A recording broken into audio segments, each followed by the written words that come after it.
এই মুহূর্তে সবচেয়ে বেশি গভীর উদ্বেগের বিষয় হচ্ছে যে বাংলাদেশে গত ১৭ বছরে যে মানুষগুলো শেখ হাসিনা তথা আওয়ামী লীগ সরকারের এত টাকার ছড়াছড়ি, এত সুযোগ সুবিধা যে শেখ হাসিনা বাংলাদেশে বলতে গেলে সব মানুষই কিনে ফেলছিল।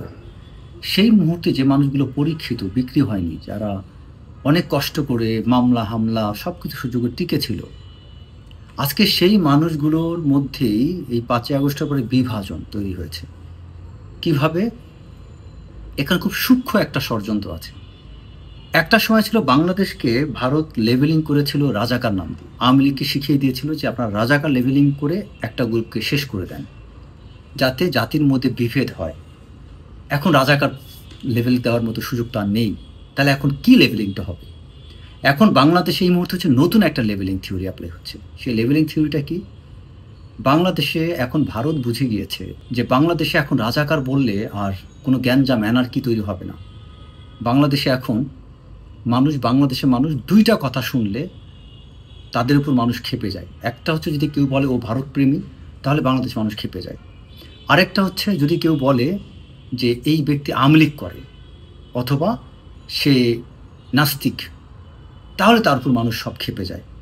এই দুইটা লেভেলিংটাকে ভারত খুব সুন্দরভাবে কাজে লাগাচ্ছে। এবং এই যে আওয়ামী লীগ করে বা এই যে তারা নাস্তিক অথবা এই যে তারা ভারতপন্থী, এই লেবেলিংটা যে ব্যক্তিদেরকে এখন করা হয়, ওই একই ব্যক্তিরা কিন্তু আওয়ামী লীগ পিরিয়ডে কেউ কেউ রাজাকার ছিল, আওয়ামী লীগের বিরোধী ছিল, তারা ছিল সন্ত্রাসী। তাহলে সেই একই ব্যক্তিরা এখন উল্টা জিনিস হলে কীভাবে? ওই ব্যক্তিরা তথা বিভিন্ন জায়গায় আওয়ামী লীগের বিভিন্ন রোশনালে ছিল। যেমন আমি নিজেই আমার কথা বলতে পারি, আওয়ামী লীগ পিরিয়ডে আমাকে এখনও ইট ইজ প্রুভেন আমি কিন্তু ভারতের ভিসা পাইনি অনেক দিন ধরে, এবং সেটা 2021 সাল থেকে। অ্যান্ড আমার ভিসা রিজেক্ট হয়েছে, সেই প্রমাণও আমার কাছে আছে। আমি টোটালি ব্ল্যাক লিস্টেড ইন্ডিয়ার কাছে। সেই আমি আওয়ামী লীগের সময় সুযোগ নিলাম না, আমি নাকি আওয়ামী লীগের ভারতের নাকি আমি এখন দালাল হয়েছি। কী জন্য?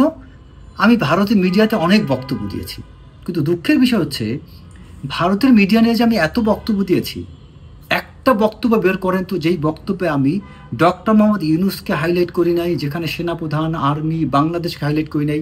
ডক্টর মোহাম্মদ ইউনূসকে এবং জেনারেল ওয়াকারকে, এই দুজন ব্যক্তিকে আমরা যদি একটা অ্যালাইনমেন্টের মধ্যে রাখি, আমাদের দেশ নিশ্চিত উন্নয়নের দিকে যাবে। যেখানে বাংলাদেশে হিন্দু ধর্মের মাইনরিটি গ্রুপের উপর হামলা নিয়ে কথা বলি নাই। They should also speak few words for our Hindu community. Thereby, they stop this radicalism. Any kind of extremism or radicalism should be avoided, should be neglected, and we should not give any chances for any radicalism or any extremism. যেখানে ইসকনের বিরুদ্ধে কথা বলি নাই। The ISKCON, it doesn't represent the all Hindu community, because ISKCON was founded in 1966, but Hindu religion, it is thousand years back. So my respect to all the Hindu community people, but ISKCON is actually creating different sentiment in Bangladesh. Have you checked the regions for which the Chinmoy is arrested? There is a proven allegation against him that he was instigating for communal riots. No, আমি সেখানে strongly বক্তব্য রেখেছিলাম। এখন আমি আরেকটা বিষয় আসি। কোন একজন বিশেষ ব্যক্তি, ধরুন সে যদি বলে যে আপনার চায়নায় কেন গিয়েছেন, চায়নায় কেন এই চুক্তি হলো, এখন আপনারা আমাকে উত্তর দেন, চায়নার সাথে সম্পর্ক নিয়ে কার সবচেয়ে বেশি মাথা ব্যথা হয়? ইন্ডিয়ার। আচ্ছা, তারপরে কেউ একটা প্রশ্ন করে যে তারেক রহমানের প্রতি আপনার এত ভালোবাসা, তাকে কেন এত উপরে উঠাতে চান? এখন আপনারা আমাকে বলেন, তারেক রহমান তথা জিয়াউর রহমানের বিকল্প যদি যোগ্য কেউ বাংলাদেশ তৈরি হয়, তাতে সবচেয়ে বড় ক্ষতিকার কে? এটা বেশি চায় না হচ্ছে ভারত। কারণ দ্বিতীয় জিয়াউর রহমান তৈরি হলে বা তার চেয়ে বেটার কেউ তৈরি হলে ভারতের মাথা ব্যথা সবচেয়ে বেশি। আর এই দুইটা জিনিস, এই ভারতের এই বড় গুরুত্বপূর্ণ দুটো চাওয়া, যেই ব্যক্তি সমর্থন করে সে কার লোক হতে পারে? আপনাদের কাছে আমি প্রশ্ন রাখলাম, এই দুইটা জায়গায় কনসার্ন কার থাকতে পারে? আচ্ছা, এখন আমি আরেকটা কথা বলি, তারেক রহমানকে যদি আমি বলি যে আপনি জিয়াউর রহমানকে ছাড়িয়ে যাওয়া উচিত এবং আপনি ছাড়িয়ে যাবেন বা যেতে পারবেন, কেন? কারণ জিয়াউর রহমানের আদর্শ আপনার সামনে আছে, জিয়াউর রহমানের সামনে কোনো আদর্শ ছিল না। আর পিতার জন্য গর্বের হবে সেটাই যদি তার সন্তান তাকে ছাড়িয়ে যেতে পারে।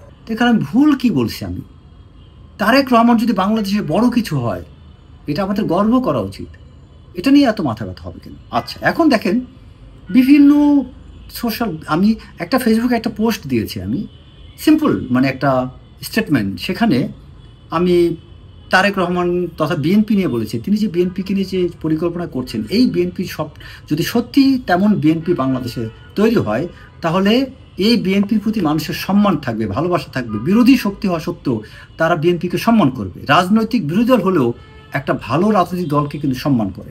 এই কথাটুকু লিখে আমি একটা পোস্ট দিয়েছি, সেখানে শত শত লোক আপনার স্মাইল রিয়াক্ট দিয়েছে, মানে আপনার মানে একটু হাসি রিয়াক্ট দিয়েছে।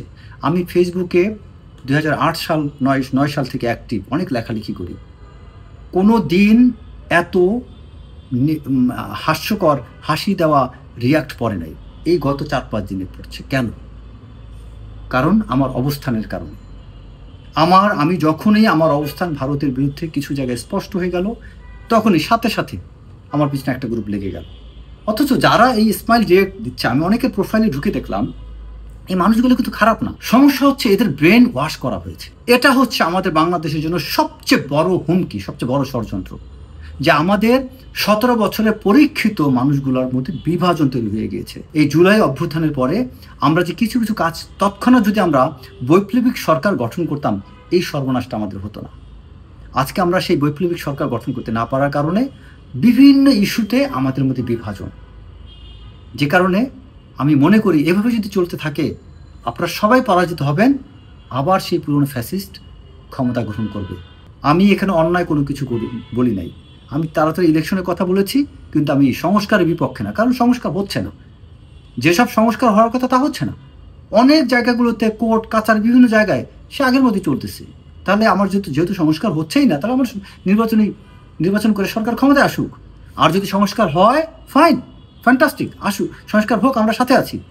কিন্তু যদি একটা সমস্ত রাজনৈতিক দলগুলোকে আপনি দাবিয়ে রেখে আপনি কোনো একটা নতুন একটা দলকে আপনি ক্ষমতা আনতে চান, বা নতুন ক্ষমতা থেকে নতুন একটা দলকে আপনি বিশেষ সুবিধা দিতে চান, এটা কি নীতি বিরুদ্ধ না?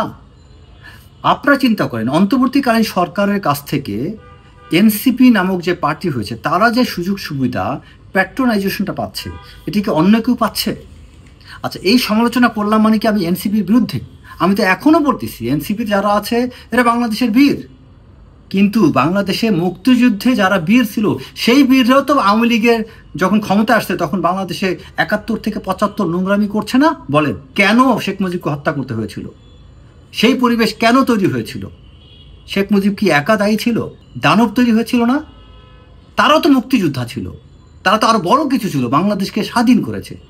আর আমরা এই জুলাই অভ্যুত্থানে যারা আন্দোলন করেছি তারা তো আমরা স্বাধীন করতে পারি নাই, আমরা পরিবর্তন আনছি, কাউকে হটাইতে পারছি, ফ্যাসিস্টকে সরাইতে পারছি। এখন তার মানে এই তাদেরকে সেই তাদের মতো করে অতিরিক্ত সুযোগ দেব আমরা? যারা এনসিপিতে আছেন, নাহিদ, হাসনাত, সার্জিস, ভাই আমি তোমাদের বিরুদ্ধে না, তোমাদের সাথে, বাট তোমরা আল্লাহকে হাজির নাজির করে বলো, are you not too much facilitated? এই ফ্যাসিলিটেশনটা কি বিএনপি পাচ্ছে, জামাত ইসলামী পাচ্ছে, এবি পার্টি পাচ্ছে, সবাই কি পাচ্ছে? হয়তো কম্পারেটিভলি তোমাদের পরের অবস্থান হয়তো এবি পার্টি একটু বেশি পেতে পারে, কিন্তু তারপরে তো তোমাদের মতো তো পাচ্ছে না। সবচেয়ে বেশি বঞ্চিত আজকে বিএনপি হচ্ছে। কেন হচ্ছে? কারণ তোমরা ধারণা করে নিয়েছো বিএনপি ক্ষমতায় আসবে। বাপ কোনো সন্তানকে, ধর অনেকগুলো সন্তান, একটা সন্তান কিছু বেশি ভালোবাসে, সেই জন্য কি তুমি সেই সন্তানকে মেরে ফেলবা? না বাপকে যা বুঝাবা যে আপনি অন্যদেরকে কেন আপনি তুচ্ছ করে কেন একজনকে বেশি মাথায় তুলে রাখছেন? বিএনপিকে আপনারা কোরবানি দিতে চান কেন? তাদের বিরুদ্ধে রাখছেন, তাদেরকে নিয়ে আলোচনায় বসেন। আমি বিএনপিকেও বলবো আপনাদের সাথে আলোচনায় বসুক। সো আমরা উই শুড বি ইউনাইটেড। একটা কথা আছে, united we stand, divided we fall. মাঝখান দিয়ে ফ্যাসিস্ট দাঁড়ায় যাবে যদি আপনারা এটা না মেনে চলে। সবাই ভালো থাকবেন। আসসালামু আলাইকুম।